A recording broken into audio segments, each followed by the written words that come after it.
So let's talk a little bit about inclined planes. And so inclined planes are basically ramps that we look at. We take a horizontal and we're going to incline it by some angle. We'll call it theta. And these are pretty common problems that you're going to have to deal with. And basically it's just getting the components out. And so I'm going to show you how I draw and deal with the different forces and get the components out. And then it's pretty much always the same. Now, I say that the force diagram is pretty much the same. The problem that you might be solving, those will vary. Occasionally it'll just be a block on a ramp like this, but we can attach it to a spring, a pulley over here, and have another mass, and we can do different things with it. But anyway, let's get back. So basically the idea is that we have some object with a given mass, we'll say m, and it's sitting on an inclined plane. And the first thing we'll do is we'll look at with no friction. Or in fact, we're just looking at it in general. And then I'll come back. I'll do one with no friction, one with friction. And so the idea is that if I hold the block here and then release it, it's gonna slide down. So the motion is going to be in this direction, this way. Oops. So straight down the ramp. And what we want to know is what's the acceleration? How fast is it going? How long does it take to get there's all kinds of different questions we can answer, but this is the basic idea. And to do this, we got to draw forces. We got to get forces on here. And so the first force that we're going to be dealing with is going to be the force of gravity. I'm going to use lines so that these come out clean. And so we have this force of gravity here, which is acting downward. So we'll call that the force of gravity. And of course, that's always just mg. Okay. But this is not moving it. But if you kind of tilt your head, what you can see is that this is pulling it a little bit. There's something pulling it in this direction, this way. So I'm going to draw just a little dotted line. So you see there's a piece of the gravity that's pulling it this way. And so you should recognize that that's going to be a component of this force. And so the other one would then be in this direction. So a piece of the gravity is pushing it this way. So what we're going to do is we're actually going to tilt our entire x and y plane. And the way that I drew it, I would call this way positive, and then perpendicular to the surface would be positive y. And so I'd end up with this, xy. So we're tilting our entire axis. So if you tilt your head a little bit, you can actually see exactly what I'm doing. So y is going to be defined as perpendicular, straight off the ramp, and then x is going to be defined parallel. So we can say that this is parallel to the ramp, and this side is perpendicular to the ramp. And if we do that, it makes these problems a lot easier. And so doing that, keeping in mind, these are components, so I can draw them down here, because that's typically where I draw them. So ignore these. What I'm going to do is I'm going to slide them down and draw them here. So let me get those on there. I'm going to draw them in red. So the one that comes down is going to be perpendicular. It goes right through the surface. One like that, and then one that's parallel to the surface. And these are our two components that we're going to be using. So let me draw little vectors on these. So this is the force of gravity in the y direction, and this is the force of gravity in the x direction.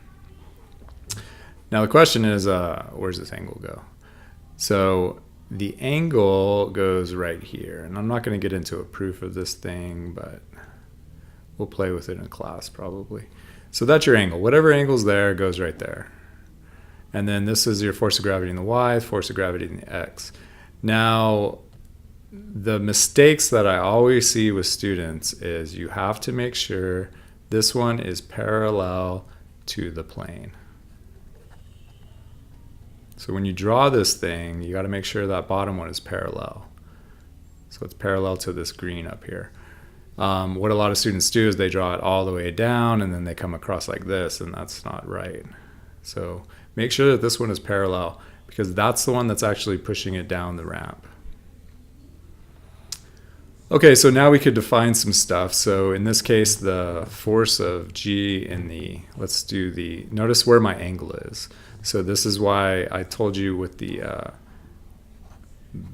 component form, it depends on my picture, because now my FG in the X direction is opposite. So it's going to be FG sine theta.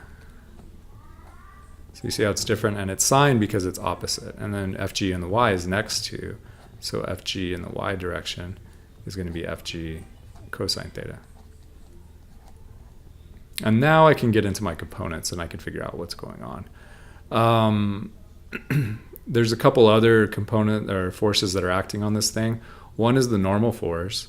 So the normal force, remember, is always perpendicular. So the normal force comes straight perpendicular to the ramp. So that's your normal force, and that's perpendicular to. So you can see that the normal force in this case is going to be equal to the force of gravity in the y. So this is your normal force as well. And then if we had friction, friction would come off the back parallel to the surface. So this would be my force of friction. And then anything else that gets involved. But it's basically this gravity portion, getting that into play. All right, so how about we derive some? What I would recommend is that you pause it and you practice drawing this and get this down. Now, and then what I'm going to do is I'm going to derive one. I'm going to derive the acceleration with and without friction, just so that you can see it again. So suppose we had an inclined plane. I'm going to do it in general, so all variables. So we have an inclined plane with a block, and there's no friction.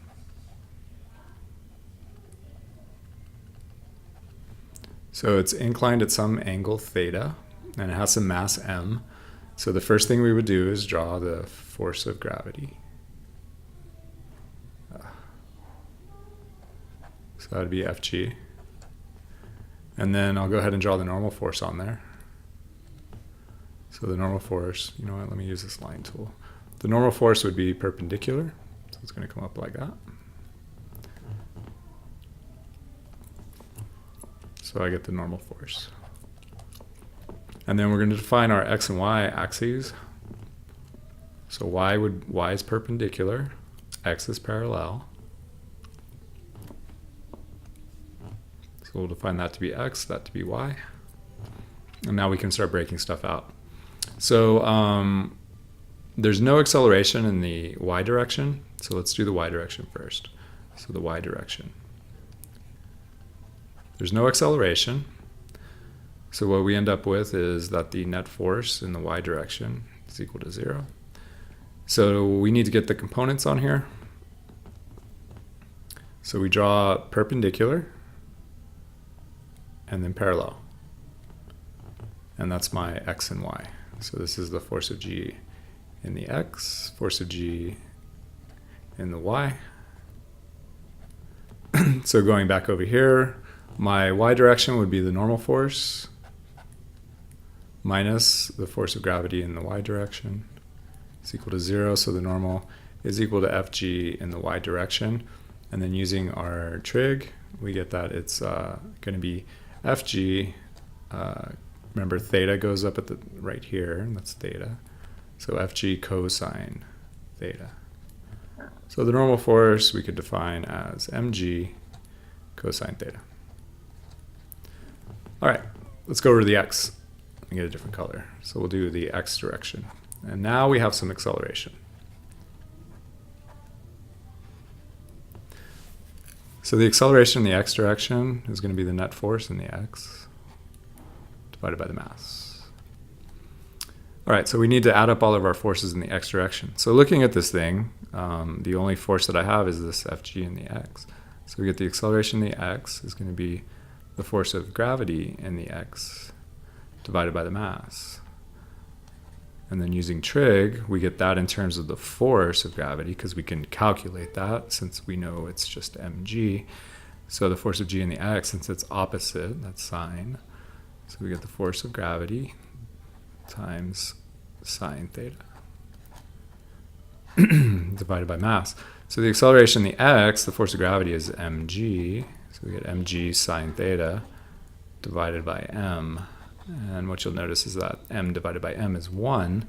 So we get the acceleration in x is going to be g sine theta. So you can see that without friction, mass doesn't matter. Everybody accelerates the same. It's kind of like free fall. And in fact, it It's just a piece of free fall, dependent upon that angle.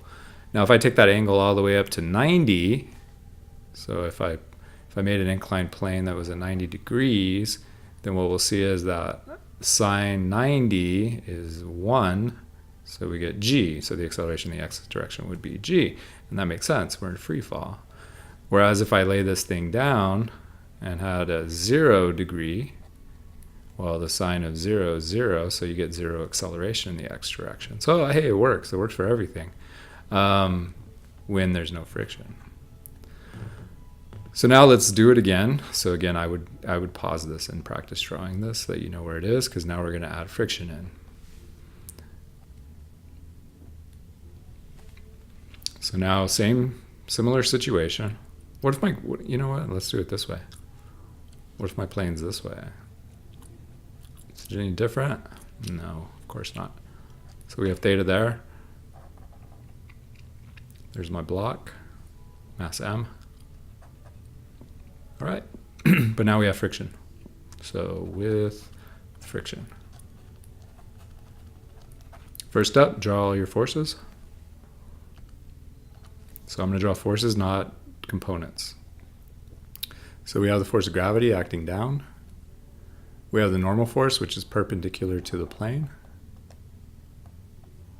And now we're going to have some friction. So friction coming back. Go back and label all these things. So there's your Fg. This is the normal force. And this is the friction. I'm going to call it the force of friction. And so I guess the other thing is that our x and y's. So y is perpendicular, x is parallel. So we're defining positive x to be down the ramp, and y is perpendicular. All right, so let's see. Should we do it in the same order as last time? We'll do the y's first. So the y direction. There's no acceleration in the y, so we know the net force in the y direction is equal to 0. So my net force is going to be the normal, and then I'm going to have to draw in the components. So we just draw perpendicular and then parallel. So this is the force of g in the y, force of g in the x. It's a g. So what we get is that it's just like last time. The normal force minus the force of gravity in the y direction is equal to 0. So the normal is equal to the force of gravity in the y direction. So the normal is equal in magnitude to mg cosine theta. Why cosine? Well, the angle's here. It goes right up into this corner. That's theta. And it's next to, so it's cosine. So that's our normal force. Okay, so now we can get now we can work in the x direction.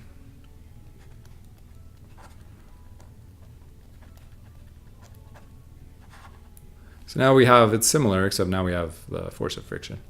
So my acceleration in the x is going to be the net force in the x direction divided by the mass. So let's add up all the forces in the x direction. So this one is acting in the x, so it's Fg in the x direction, minus the force of friction divided by the mass. All right, so the acceleration in the x, the force of g in the x direction would be Fg sine theta minus the force of friction. The force of friction is the coefficient times the normal force divided by the mass. So what we get is the acceleration in the x is going to be, the force of gravity is mg sine theta minus the coefficient times the normal force. And this is the normal force, so times mg cosine theta divided by the mass. And notice this has a mass and this has a mass, so we can divide everything by mass. So we get the acceleration in the x direction is g sine theta minus the coefficient of friction times g cosine theta. Yeah? So does mass matter? No, we've eliminated it. So the mass doesn't matter. And so I'm pretty sure, unless I messed up somewhere along here, but I think we're all good. Coefficient times the normal. Yeah, everything looks good.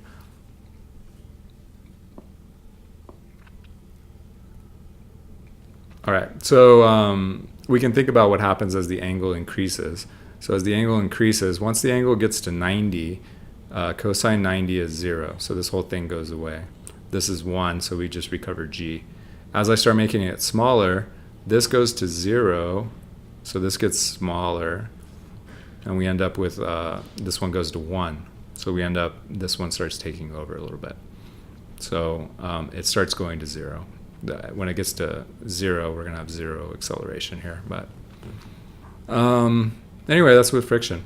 So really, you need to practice this. Remember, make sure that this one is always parallel to the plane, and the angle goes up here.